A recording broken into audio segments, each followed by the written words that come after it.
What is this supposed to be? Some sort of funny video? Oh, oh, oh, oh.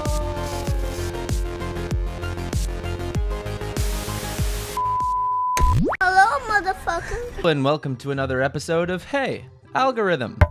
I want some views. We introverts are pretty cool. We're super insightful, we're great listeners, generally have a high emotional intelligence, and thanks to the fact that unknown human interaction looks a lot like a gun pointed directly at our faces, we're handling this COVID work from home situation pretty well. We're pretty awesome, but we do tend to fall short on certain things. For example, everything outside that door is hell. Okay, maybe it's not that bad. Contrary to what you might think, introverts actually love a good party, just as long as it's entirely made up of people we've known for years. Now, if this sounds like you, congratulations! You're an introvert. Here's your complimentary self-doubt and your kiddie pool. What are they for? Just fill up that pool with the self-doubt and then bathe in it for eternity. Nice.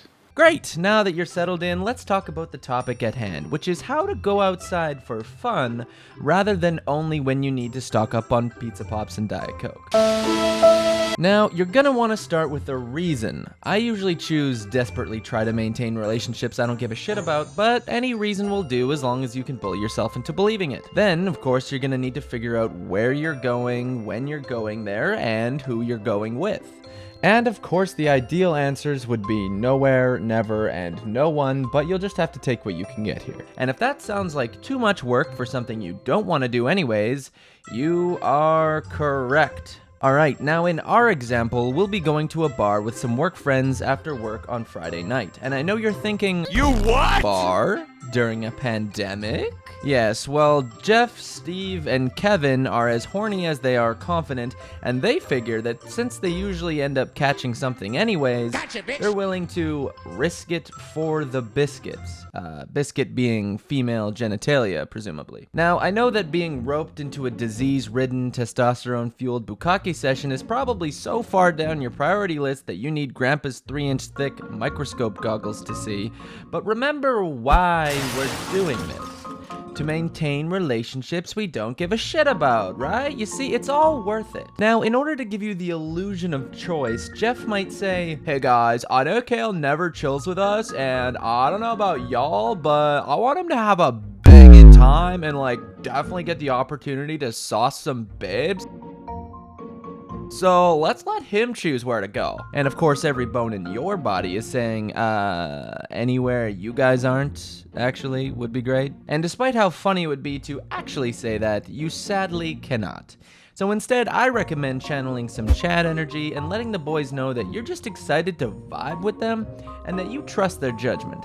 The key is selling them the same lie you tell yourself, which is that you don't hate going out, you're just too busy all the time. The next step is to mentally prepare yourself.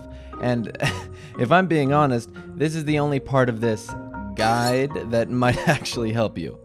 Every introvert, no matter how extreme, has a little funky extroverted fire burning in their heart.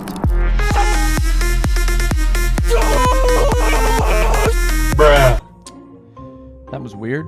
Anyways, think about how weird you get when you're with your closest pals. I know these guys aren't your closest pals, and let's be honest, calling them pals at all is more of a stretch than Michael Jordan in Space Jam, but letting that little funky fire loose is the only way to actually leave this situation happy you went. And all jokes aside, if you're not happy you went, you shouldn't even waste your time going, even if it means letting go of some somewhat meaningless friendships. Alright, my students, the day has come. It's 3:59, and in 1 minute, work will be over, and so will your will to live.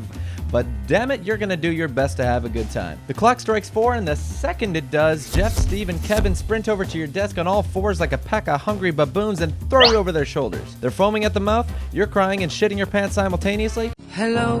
And in a matter of minutes, you're shotgunning beers outside Steve's Honda Civic in the parkade next to the office. 3 deep and you're already hammered on account of the fact that you can count on 0 hands the number of times you finished a beer in less than 10 minutes. Jeff's calling his mom to say he's gonna be home late, Kevin's doing the Macarena, and Steve's driving, but you can bet your bottom dollar he's taking a few cheeky sips before heading over to the watering hole. Assuming your Steve doesn't hook a Larry into a brick wall on the way to the bar, you should find yourself there at about 10 p.m. just as the lineup reaches the 3rd street down from the bar's actual location. This is where the fun really starts. Your friends are going to start chatting with the people around you, which would be fine if they weren't all cocky idiots with the same half-sleeve tattoo of a forest. With any luck, your bladder will hold up until you get inside, but who are we kidding? You agreed to a night of shit luck the second you said yes to these 3 bozos, so you're gonna start leaking about 5 people short of the front door. Of course, by the time you come back, your friends will be inside, and you're far too shy to cut the line, which is now 4 streets down from the bar's actual location. You'll get to the front of the line where you'll be charged $20 to walk through the door.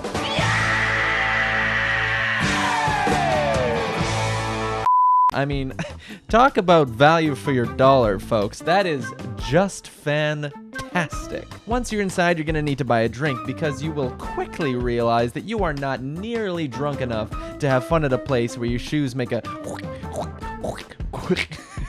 sound every time you take a step. Plus, what else is there to do at a bar? I mean, seriously, it's a place you just go to sit. You go there and you sit on a chair and you pay $9 for a watered down rum and coke, and you're on a chair, and occasionally you have an awkward conversation and you hate yourself and you go home and you're hungover and you spent a lot of money and everything sucks and you regret it always, every time. Anyway, so to make the most of a rough situation, I say get a drink, find your friends, and try to practice your social skills a little. This is probably the best place to do it because when you inevitably screw it all up, at least everyone will be too drunk to remember it. And hey, who knows? Maybe someone will find your drunken awkwardness charming. I hope you like forest tattoos. Today, yeah, let them have it, want something, you better go grab it, ain't beefing with niggas, they average, vegetarian niggas, you cabbage.